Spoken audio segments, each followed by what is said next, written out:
So dear trainings, डाउंसिंग का महत्वपूर्ण विषय जो आज मैंने पकड़ा है ये बहुत इम्पोर्टेंट है। कई बच्चों का स्टांस, ग्रिप, उनकी बैकलिप ठीक होती है, लेकिन उनकी जो डाउंसिंग होती है उसमें एरर होता है। वो एरर फिर लीड करता है आपके पूरे स्ट्रोक को ख़राब कर देता है। तो डाउंसिंग आपकी प्रॉपर होनी चाहिए। डाउंसिंग आपकी हमेशा जो है, जो सबसे पहला पॉइंट है, वो क्लोज टू द बॉडी आना चाहिए। कुछ बच्चों की बैकलिप first slip, second slip, third slip दूर से आती है, वो उसको ठीक नहीं कर पाते हैं। लेकिन अगर आप बैक लिफ्ट लेने के बाद अगर आप बाउंसिंग को बॉडी के क्लोज लेके आएंगे और बॉल को इम्पैक्ट करेंगे, टाइम करेंगे, तो वो आपका जो बैकलिफ्ट का एरर है, थोड़ा बाहर से बैट ला रहे हो, वो काफ़ी हद तक ठीक हो जाता है। तो जब भी आप बैकलिफ्ट लेते हैं और जब डाउंसिंग करते हैं, तो वो कोशिश करनी चाहिए वो क्लोज टू द बॉडी आए। इससे क्या होगा, आपकी डाउंसिंग जब क्लोज टू द बॉडी आएगी तो आपका जो गैप बन रहा है वो कवर हो जाएगा।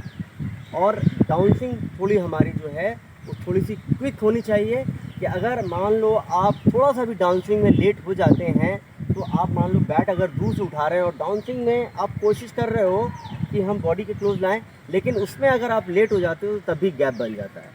तो डाउंसिंग हमेशा जो हमारी जो है वो बॉडी के क्लोज होनी चाहिए और क्विक होनी चाहिए।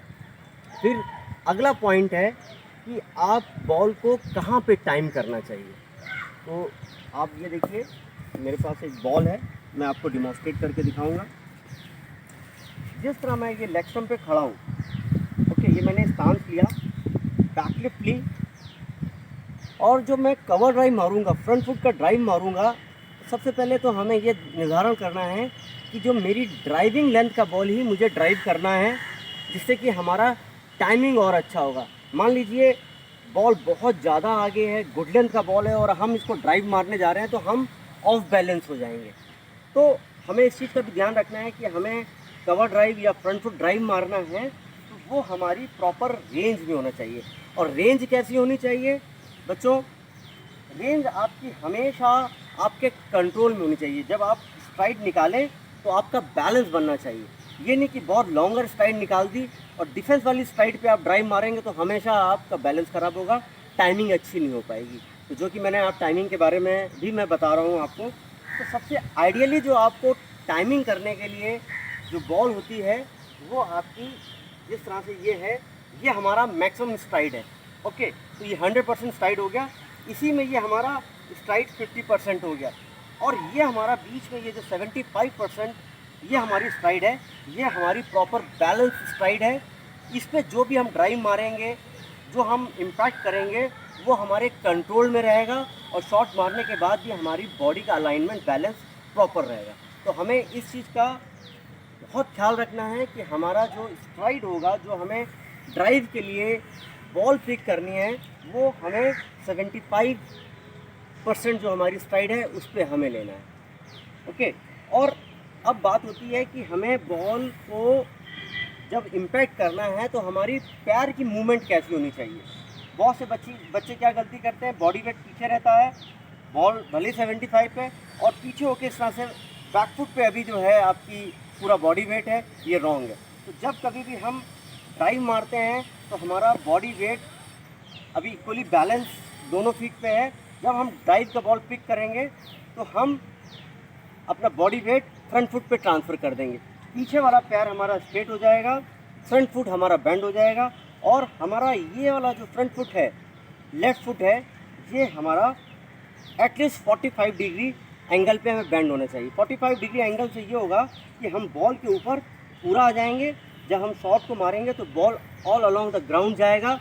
थोड़ा सा भी हम पीछे हो जाएंगे और हम ड्राइव मारेंगे, हम बॉल से दूर हैं, हमारा शॉट प्रॉपर नहीं लगेगा। इसके साथ एक बहुत इंपॉर्टेंट पॉइंट है, जब हम डाउंसिंग क्विक लेके आते हैं और बॉडी के क्लोज आती है तो हमें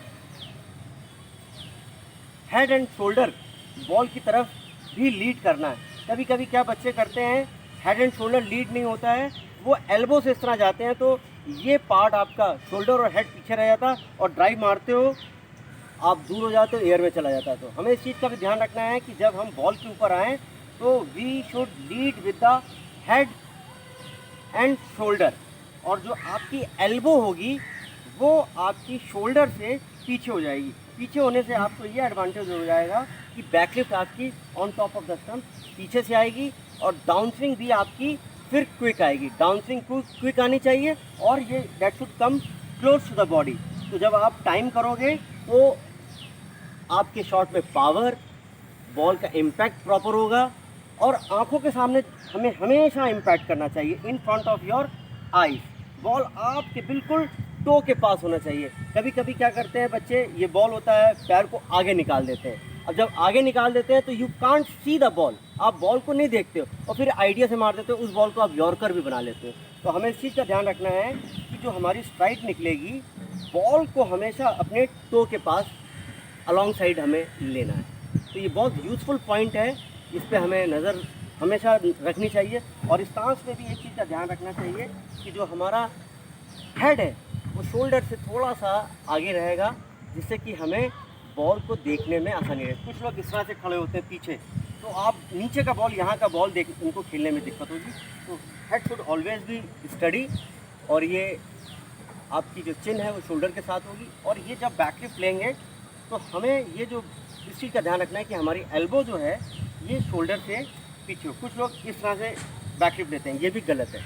तो डाउन स्विंग के लिए, इम्पैक्ट के लिए जो आज मैंने आपको पॉइंट बताए हैं, इसको आपको हमेशा ध्यान रखना है कि जो भी आपका जो स्ट्राइड होगा वो 75 ऑलमोस्ट होना चाहिए। 45 डिग्री आपका नी बेंड होना चाहिए। हेड एंड शोल्डर बॉल के ऊपर लीड करेगा, और 45 डिग्री ऑलमोस्ट ये बेंड होना चाहिए। और बॉडी वेट पीछे से, बैक फुट से फ्रंट फुट पे आ जाना चाहिए, और अपनी आंखों के सामने टाइम करना है। और शॉट मारने के बाद कुछ सेकंड तक आपका बैट उसी दिशा में जाना चाहिए जिस दिशा में बॉल जा रही है। आउटर शोल्डर से बॉल देखना है, और फिर बाद में बैट की टो को देखना है। और कई बच्चे क्या गलती करते हैं, बॉल के ऊपर तो प्रॉपर आ जाते हैं, इम्पैक्ट के टाइम बैट को शट कर देते हैं, अपनी रिस्ट को ब्रेक कर देते हैं, और एल्बो को ब्रेक कर देते हैं। ये बहुत गलत चीज़ है। आपको जब भी इम्पैक्ट करना है, आंखों के सामने मारा, और थोड़ी देर तक, जिस तरह मैं 45 डिग्री एंगल मैंने ये बेंड किया है, और ड्राइव जैसे मैंने मारा, तो ये जो हमारा हाथ है ये हमारी आई लेवल के बराबर रहना चाहिए। और ये इस तरह से आपकी फिगर ऑफ जो है 9 बन रही है, और ये डायमंड पोजीशन हमेशा मेंटेन करनी चाहिए। आप देख सकते हो, मैं इधर से भी दिखाता हूँ कि ये जो ड्राइव मारी, इसमें ये जो हमारी पोजीशन है, इस तरह हमें इसको थोड़ा सा मेंटेन करना है। और फिगर ऑफ ये जो डायमंड पोजीशन है, इसको हमें मेंटेन करना है। कुछ बच्चे क्या करते हैं, मारते हैं इस तरह से खींच लेते हैं, तो बॉडी में ट्रांसफ़र भी नहीं होता है, पूरा नहीं जाते हैं। तो मुझे लगता है कि मेरे दी गई ये जानकारी आपके लिए काफ़ी यूज़फुल है। आप जब कभी भी इस तरह से डाउन स्विंग, इम्पैक्ट और टाइम करेंगे, तो आप सारे ये की पॉइंट्स को ध्यान में रखेंगे, और आपका शॉट अच्छा जाएगा। Thank you. इसी तरह से हमारे